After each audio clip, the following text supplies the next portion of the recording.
শুরু করছি নতুন একটি এফএফ অভিমানী ভালোবাসা। জীবনের ১৯টা বছর পার হলো পার হলো ১৯টা বসন্ত। জীবন থেমে থাকেনি, নদীর মতো বহমান স্রোতের মতো এগিয়ে গেল জীবন। জীবন বদলিয়েছে, সময় রং পাল্টিয়েছে। আদরিতে বড় হয়ে উঠেছে আজ, বুঝতার হয়েছে ভীষণ। ভাগ্যের নির্মম পরিহাসে এই ১৯ বছরের জীবনে সে একটা স্কুলে শিক্ষকতা করে। আজ বৃহস্পতিবার, স্কুল তাড়াতাড়ি ছুটি হলেও অফিসিয়ালি কাজ সেরে বের হতে তার প্রায় ৪টায় বেজে গেল। আকাশটা মেঘলা, হয়তো বৃষ্টি হবে। গায়ে আবার চাপা রঙের শাড়ি, কাঁধে সাধারণ ব্যাগ। ১৯ বছর বয়সে যেন একদম বাস্তবে সংগ্রামী জীবনের সাথে লড়াই করে দুর্দান্ত এক নারী হয়ে উঠেছে। কি বলবে এই নারীর বয়স মাত্র ১৯ বছর। কেবলই ১৯টা বসন্তই পার করেছে এই বয়স, আর এত কিছুর বোঝা যেন তার ঘাড়ের উপর আজ পড়ে আছে। কি করবে, ভাগ্য তাকে এই অবধি নিয়ে এসেছে। স্কুলের গেট ধরে রাস্তার সামনে বের হলো ঘন্টাটা রাস্তা নগরী। শব্দ তুলে রিক্সা, সিএনজি, অটো চলাচল করছে। ব্যস্ত রাস্তায় এসে দাঁড়ালো রিক্সার প্রয়োজন। দিনটাও ভালো নেই, যে কোনো সময় তুমুল বৃষ্টি হতে পারে। ব্যস্ত ভঙ্গিতে হাত ঘড়ি সময়টা দেখে নিল অধৈর্য, রাগ, জেদ, চঞ্চলতা, দুঃখ প্রকাশ। আরও কয়েক বছর আগে যখন তার বয়স ছিল মাত্র ১৫ বছর, সেই ছোট্ট বয়সেই ছেড়ে দিয়েছিল। রাগ দেখানোর মানুষও নেই, তাই রাগটাও নেই, শান্তিতেই ছিল। এমন ধৈর্য নিয়ে রিক্সার জন্য অপেক্ষা করতে কারো একটা উপস্থিতি টের পেল। তাদের স্কুলের সহকারী শিক্ষক ইউনোকে দেখতে পেল। বয়সটা তার থেকে একটু বেশি, কতই বা হবে, এই ২৭ থেকে ২৮-এর এরকম হবে। দেখতে অনেকটা সুদর্শন, লম্বা চওড়া, ফর্সা গায়ের রং। এই তো ২ বছর ধরে একই স্কুলে কাজ করছে, সেই সুবাদে ভালোই সখ্যতা ওনার সাথে। যাই হোক, ইতস্তস্ত বোধটা কাটলো ওনার গাঢ় দৃষ্টিতে। নিজের ইতস্তস্ত কাটাতে আহত হেসে প্রশ্ন করল কি ব্যাপার স্যার, আজ রাস্তায় দাঁড়ালেন যে? গাড়ি কোথায় আপনার? ওনার হালকা নড়ে চড়ে তের দিকে দৃষ্টি সরিয়ে সামনে তাকালো। মেঘের আচ্ছন্ন আকাশটা দেখে একটু করে বললেন, আজ গাড়িতে চড়তে ইচ্ছে করছে না। আপনার সাথে দাঁড়িয়ে বৃষ্টির বসলে ভিজতে মন চাচ্ছে। আপনার হাতটা ধরার সুযোগ তো দিলেন না আমায়।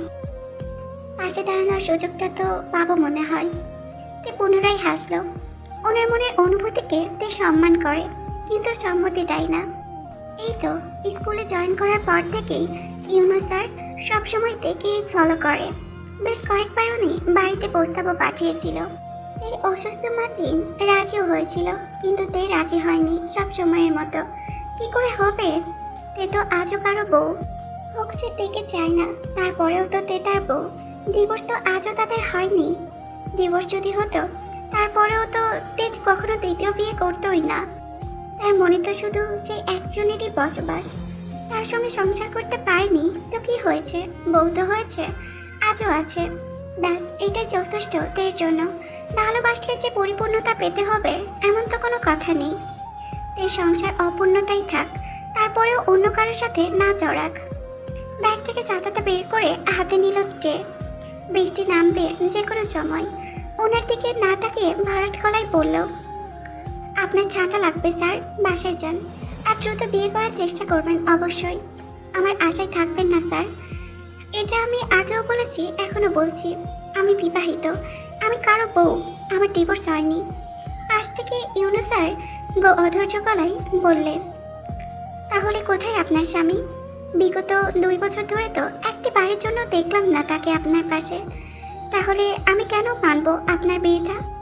ছোটবেলার খেলাধুলার বিয়েটাকে এখনো মনে ধরে আছেন আপনি। আর কত অপেক্ষা করব?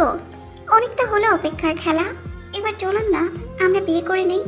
আমার সমস্যা নেই যে তোমার আগেও একটা বিয়ে হয়েছিল এতে, কিন্তু আমার সমস্যা আছে ইউনো স্যার, ভীষণ বাড়াবাড়ি রকমের সমস্যা আছে। তাই বলছি আপনি বিয়েটা করে নিন। আমার ধৈর্যের মাত্রা প্রখর। আমি এই জীবনে দ্বিতীয় পুরুষের সাথে নিজেকে জড়াবো না, কখনোই না। বয়স যতটাই হোক, বাকি জীবনটা এমনি এমনি পার হয়ে যাবে। আশা করছি স্যার আপনি আমার অন্তত বুঝবেন, বৃষ্টিতে ভিজবেন না স্যার, বাসায় চলে যান, আসি। ওনাকে রেখেই ছাতা মাথায় দিয়ে সামনে এগুলোতে পিছন ফিরে হয়তো দেখতে পারবে ওনার অসহায় মুখখানা, কিন্তু ঘুরে তাকালো না। পরপুরুষের ওপর মায়া দেখানো হারাম। তাছাড়া ওনার কষ্ট বুঝতে গেলে নিজের কষ্ট বেড়ে যাবে দ্বিগুণ। এর খুব কষ্টে বোঝানোর মতো মানুষ নেই। এই সংগ্রামী দুনিয়ায় লড়াই করতে করতে তে আজ একা। সবাই থেকেও কই কেউ তার আজ নেই পাশে। এর চারিপাশে চোখ বুলালে অনেক সুখী মানুষ দেখতে পাই, তাই তাদের সুখটা নষ্ট করে নিজের জীবনে কষ্টে ভারাক্রান্ত কাহিনী শুনিয়ে কি লাভ? চলুক না, যেভাবে চলছে সব কিছু সেভাবেই। ঝড় সাপটায় কাক ভেজা হয়ে বাড়ি পৌঁছে এলো তে। পরপর কয়েকবার বাসায় কলিং বেল বাজাতেই দরজা খুলে দিল তের মা।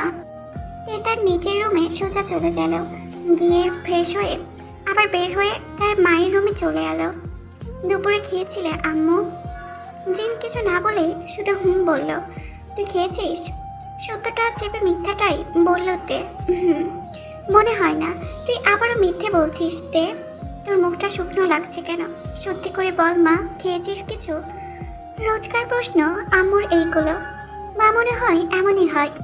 তে নিজের কষ্টটা বুকে চাপা রেখেই তার মাকে উত্তর না দিয়ে বরং পাল্টে প্রশ্ন করলো, তুমি দুপুরে খেয়েছিলে আম্মু?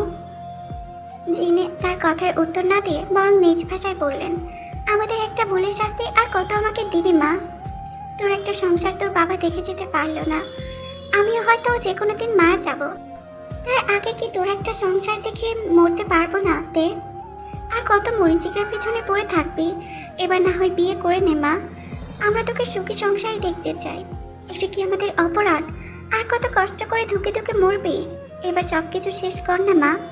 আমার মুখের দিকে তাকিয়ে হলেও বিয়েটা করে নিতে। জিনের চোখে কষ্টের অশ্রুকণা স্পষ্ট দেখতে পেল তে, কিন্তু তে কাঁদলো না, কারণ তে কাঁদলে বা কষ্ট পেলে সে আরো বেশি কষ্ট পাবে। তে দুর্বল নয়, কষ্টে শক্ত পাথর নাই নারী সে। সহজে কান্না কি করে মানাই তেকে? মা তো রোজই বলে তাকে বিয়ে করতে, এটা নতুন কি? তে আম্মুর দুহাত টেনে ধরে নিজের হাতের ভাঁজে সূক্ষ্ম হেসে বলল, আমি বিবাহিত, কিন্তু আম্মু একজন বিবাহিত মেয়ের স্বামী থাকা সত্ত্বেও দ্বিতীয় বিয়ে করা হারাম আমাদের ইসলামে, তুমি জানো না? কিসের হারাম? তোর স্বামী আজ 18 বছর ধরে তোর খবর নেয় না, সাক্ষাৎ দেখা সাক্ষাৎ যোগাযোগ কিচ্ছু করে না, তোদের মাঝে কিচ্ছু নেই। স্বামী স্ত্রীর মধ্যে 3 মাসের বেশি যোগাযোগ বন্ধ থাকলে বা আলাদা থাকলে তাদের সম্পর্ক ছিন্ন হয়ে যায়। স্বামী স্ত্রী আর থাকে না, সেই সুবাদে তোদের সম্পর্কটাও নেই। তারপরেও দরকার পড়লে আমরা তোর ডিভোর্সের ব্যবস্থা করব। উকিলকে দিয়ে ওই বাড়ির ছেলের থেকে তোর ডিভোর্স সই নেব। তুই শুধু বিয়ের জন্য রাজি হয়ে যা। জিনের এমন কথার রোজকার পাগলামোতে সম্মতি দিল না তে, বরং কথা গড়িয়ে বলল, মা এসব বন্ধ করো মা, দেখো তোমার দোহাই লাগে, এগুলো আর বলো না। আমি না হয় সংসার করলাম না, কিন্তু আমি তো কারো বউ মা। একজন বিবাহিত মেয়ে হয়ে অন্য কারোর সাথে কিভাবে বিয়ে হবো বলো? থাক মা, আর এসব বলো না। তোমার মেয়ে বুড়ি হয়ে গেছে আম্মু, এখন আর তার বিয়ের বয়স নেই, পার হয়ে গেছে। তোমার মেয়ে এখন 19 বছরের বুড়ি। তোমার বুড়ি মেয়ের জন্য জামাই পাওয়া যাবে না আম্মু, কেউ বিয়ে করবে না, তাই বিয়ের চিন্তা বাদ দাও। আমি ভালো আছি দেখো তোমার সাথে, আর কি চাই বলো? আমি এখন ডিভোর্সের বিষয় নিয়ে ভাবছিও না। তুমি শুয়ে পড়ো মা, আমি রুমে যাচ্ছি, কিছু ইংলিশ সিট তৈরি করতে হবে স্টুডেন্টদের জন্য। তুমি রেস্ট নাও, আসি। এই বলেই তে রুম থেকে বের হয়ে গেল। তার মাকে একটা ঘোরাবোঝ বুঝিয়ে এসে চলে গেল। তবে যাওয়ার আগে তার মা আবারও তাকে পিছু ডেকে বলল, ওই বাড়ির ছেলে নাকি বাংলাদেশেই থাকছে কয়েক বছর ধরে। তার দাদা দাদি মারা যাওয়ার পর নাকি বাংলাদেশে চলে এসেছে শুনলাম। সেও নাকি এখনো বিয়ে করেনি, একাই আছে। জিনের হঠাৎ এমন কথা শুনে তের পা থেমে গেল, স্থির হলো, আর থামতে পারল না নিজের নিষেধ কান্নাগুলোকে। ঝরঝর করে অবুজের মতো বেয়ে পড়লো গাল গড়িয়ে। ঠোঁট কামড়িয়ে কান্নার শব্দ আটকালো, মাকে শুনতে দিল না, শুধু ভেজা গলায় কোনো রকমে বলল আর তাড়াতে পারল না তে। দ্রুত পায়ে চলে আসলো নিচের রুমে, দরজায় লাগিয়ে সোজা চলে গেল ভেজা বারান্দায়। বৃষ্টির তেজি ফোঁটা মুহূর্তেই তের গা ছুঁয়ে দিল। বৃষ্টিতে ভিজতে লাগলো, চোখের পানির সাথে বৃষ্টির কান্না মিশে গেল, আলাদা করে গেল না আর। তেজি বৃষ্টির সাথে সাথে তের চাপে রাখা কান্নাটাও প্রকাশ পেল। কিশোরীর মতো ঝরঝর করে শব্দ করে কেঁদে উঠল, ফুপিয়ে ফুপিয়ে উঠে ভেজা ফ্লোরে বসে পড়ল। আমার সংসারী জীবনের ইতি ঘটেছিল সেই 4 বছর আগেই। আমার সংসার করা হয়নি জাংকুকের সাথে। পাশাপাশি থাকা স্বপ্নটাও স্বপ্নই রয়ে গেল। এক কালবৈশাখী ঝড়ের মতো সবকিছু এলোমেলো হয়ে গেল আমার জীবনে। ওনার সাথে ভুল বোঝাবুঝি হওয়ার পর আর ফেরা হয়নি আমার ওই বাড়িতে। উনিও আমায় নিতে আসেননি, একটাবার দেখতেও আসেননি, যোগাযোগ করেননি। চোখের দেখাটাও পর্যন্ত একবারও পাইনি ওনার। তবে দাদা দাদি বেশ কয়েকবার আমাকে ফিরিয়ে নিতে এসেছিলেন। বাবা দেয়নি আমাকে, আমারও ফেরা হয়নি। এমনই বিগত 4 বছর পার হলো আমার ওনাকে ছাড়া। প্রথম 1 বছর আমি সুইসাইড পর্যন্ত করতে গিয়েছিলাম বেশ কয়েকবার। ওনার জন্য মানসিক চাপে ছোট ছিলাম বলে ওনাকে হারানোর ভয়টা নিতে পারিনি। আজও মেনে নিতে পারি না। আজও আমার বালিশ ভিজে অশ্রুকোনায়। আমার আশেপাশে সবাই সংসার করছে আমি ছাড়া। বাবা আমার অনেক চেয়েছিল আমাকে সংসারী করতে, কিন্তু পারেনি। কারণ উনি বাংলাদেশে ছিল না বলে ডিভোর্স নিতে পারেননি। আমরা কোথায় ছিল তাও কেউ সঠিক করে জানতো না। ঠিকানাবিহীন যাওয়াই আমাদের ডিভোর্সও হয়নি। আমি খুব করে চাইতাম আমার ডিভোর্স না হোক, আমার নাম ওনার নামের সাথে জড়িয়ে থাকুক মৃত্যু পর্যন্ত আমার স্বামী হয়ে। তাই হলো। 4টা বছর ওনার কোনো খোঁজ ছিল না। আজ এই 4টা বছর পর তার খোঁজ পেলাম। দাদা দাদির মৃত্যুর সংবাদ পেলাম 5 বছর আগে। ভাগ্য আমাকে দাদিকেও শেষ দেখা দিল না। আমি দেখতে গিয়েছিলাম, কিন্তু পথের মধ্যেই আমার হঠাৎ অ্যাক্সিডেন্ট হয় আর দেখতে পাইনি। প্রায় 1 সপ্তাহ পর পা ভেঙে হসপিটালে ছিলাম। এমনই করে আমার আর জীবন মেনশনে ফেরা হলো না। জাংকুক কথা কেউ ভুল করেও আমার সামনে বলে না। আমি কষ্ট পাবো বলেই সবাই জাংকুককে নিজের আলোচনায় করে না আমার সামনে। তবে আজকে মার কথাই বুঝলাম উনি বিগত 1 বছর ধরে এখানেই থাকছে জীবন ম্যানশনে। আচ্ছা, ওনার কি আমার কথা একটা বাড়ির জন্য মনে হয় না? ওনার একটা কিশোরী বউ আছে, সেটাও কি ভুলে গেছে? আমি নেই বলে কি উনি সুখে আছেন নাকি কষ্ট পাচ্ছে আমার মতো করে? নাকি আমার থেকেও বেশি কষ্ট আছেন উনি? সত্যি কি আছে নাকি আমার ভ্রম? কষ্ট থাকলে তো আমাকে ফিরিয়ে নিয়ে যেত, সংসার করত। আজকে সবার মতো করে আমাদের একটা সংসারও থাকতো, হয়তো আমাদের একটা সন্তানও থাকতো। আমি নিতাম, জোর করে হলেও নিতাম। কিন্তু কিছুই হলো না আমাদের। আমি শূন্য পড়ে রইলাম। আমার আত্মসম্মান আর জেদ দুটোই বহাল থাকলো আমাদের জীবনে, যার ফলে ধ্বংস হলো আমাদের সুখটা। দিন শেষে উনিও একা থাকলো, আমাকেও রাখলো। জীবনের বাকিটা জীবন হয়তো এভাবেই কাটাতে হবে ওনাকে ছাড়া। আমি চিৎকার করে কাঁদতে ইচ্ছে করছে, ওনাকে বলতে ইচ্ছে করছে, কেন আপনি আমাকে নিতে আসলেন না? কেন এত জেদ করে ধরে রাখলেন?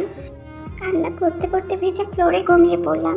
কয়টা বাজে সময়ের খেয়াল নেই। তীব্র ঠান্ডায় কেঁপে কেঁপে উঠে ঘুমটা ভেঙে গেল আমার। ফ্লোর থেকে উঠে বসলাম। চারিপাশে গুটগুট অন্ধকার, শরীরেও টনটন ব্যথা লাগছে। আজ 2বার ভেজা হলো আমার। হঠাৎ করে আনমোর নাম্বার থেকে ফোনে কল এলো। কপাল কুঁচকে আসে আমার। এই অসময়ে আননোন নাম্বার দেখে কে ফোন করবে আমাকে? প্রথমে ভাবলাম ধরবো না, পরে মনে হলো স্কুলের কাছে হয়তো কোনো ফোন হতে পারে, তাই ফোনটা ধরতে গেলাম। কণ্ঠস্বরে কেঁপে উঠল আমার পরিচিত গলা শুনে। ফোনের ওপাশ থেকে আতঙ্কিত গলায় বলে উঠল, ভাবি ভাবি প্লিজ আপনি ফিরে আসুন এবার। ভাই ভালো নেই আপনাকে ছাড়া। এতটা বছর কেন অপেক্ষা করালেন ভাইকে? কেন ফিরছেন না আপনি জীবন ম্যানশনে ভাইয়ের কাছে? ভাবি ভাই প্রচুর অসুস্থ, আপনাকে খুঁজছে বেহুশ হয়েও। ডক্টর ওষুধ কোনো কিছুই কাজে দিচ্ছে না, অবস্থা আরও খারাপ হচ্ছে। প্লিজ ভাবি আপনি এবার ফিরে আসুন। হ্যালো ভাবি, আমার কথা শুনতে পাচ্ছেন? হ্যালো।